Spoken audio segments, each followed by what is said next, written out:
when I break this guy down, demonstrate how to really ride this guy. There's a riding element, obviously being successful on the top position. And I want to be able to position my wrestlers to be able to ride the guy, hold him down, as well as, trying for pinholds and back points. But I have to be successful on understanding how I can control this guy enough to get that pinhold, to get that turn, to get that turning position, put on my opponent. And so I'm going to emphasize really getting my hips on top of Robert when I break Robert flat. So watch my legs real closely, work to break this guy flat, and then me go to work with my legs. So I'm going to do the same thing. My hands coming from the navel down his crotch, back knees working. I break him flat. As soon as Robert's flat here, my feet are going inside his legs and my knees are outside, stretching his feet out. Now, Robert's going to have a hard time getting to his base. Notice how my chest is right on his back. Now, Robert's going to try to come up. Now, it's going to be easy to own this wrist to go to work on the bar arm chicken wing position. When I have my opponent broke flat, my feet are going in between Robert's legs, and I want to make Robert really use his arms to push up, which is not a good position, but a lot of young guys, a lot of wrestlers will push up. Now it's easy to attack that arm. First of all, I'm just going to show a bar arm, okay? Bar arm, my elbow is going to go over Robert's elbow. My hand's going to come over his elbow, and my elbow is going to go to his elbow. Now, as I do that, as he's pushing up, my hand's just going to come over the top of Robert's arm, and I'm going to take a 3/4 circle with Robert's arm. I'm going to pull it back at a circle. And once I get it, obviously my elbow is going to go lock and position his elbow, and my opposite hand is getting involved.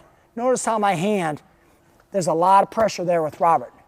Robert's chest, down on his back, taking that pressure away from his shoulders. So once again, as I take that arm, I don't pull it back because Robert's going to be strong. I'm not going to be able to own it.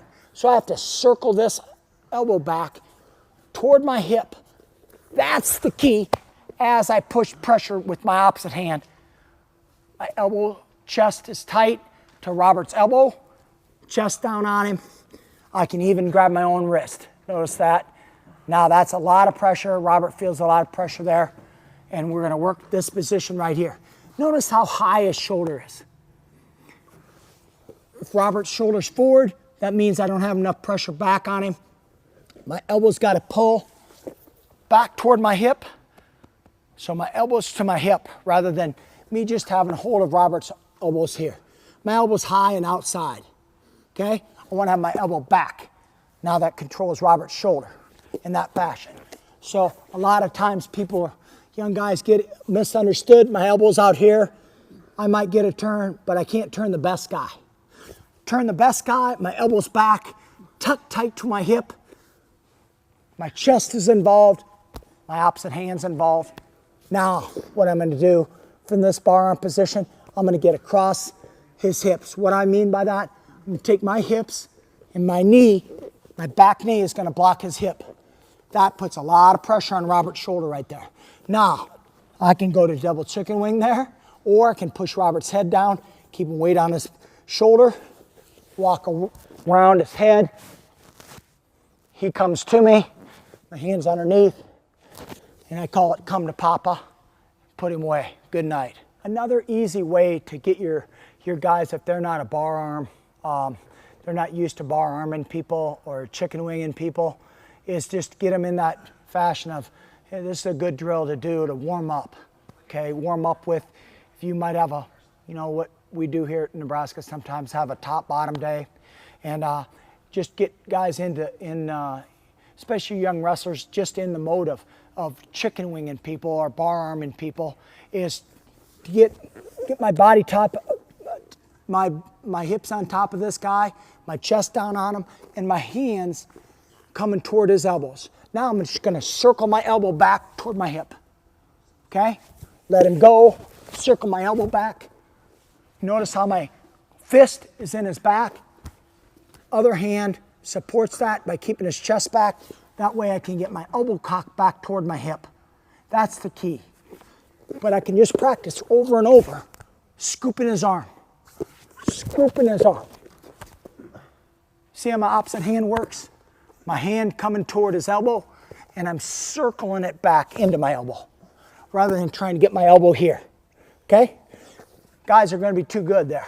But my hand starts at his elbow, I circle it back, on that elbow, keep my opposite hand in his back, keep my elbow back toward my hip. That'll be a lot of pressure. Obviously I can run Robert's shoulder to the ear, walk him over. I can double chicken wing. I can grab his hand, pull it in. You guys have all seen that type of stuff. But I really think a lot of easy, very easy way that you won't get called for potentially dangerous is to just get across his hips. So I got the chicken wing on this side, I get across his hips, block his hip with my knee. That's the key. Keeping my chest down on him, but using my opposite hand to push his head away. That keeps the weight and pressure on his shoulder. That way I can walk right to him. He'll come right to me, look for back points, cover him with my chest, come over the top of his head or underneath, whichever you really prefer, and look for the fall.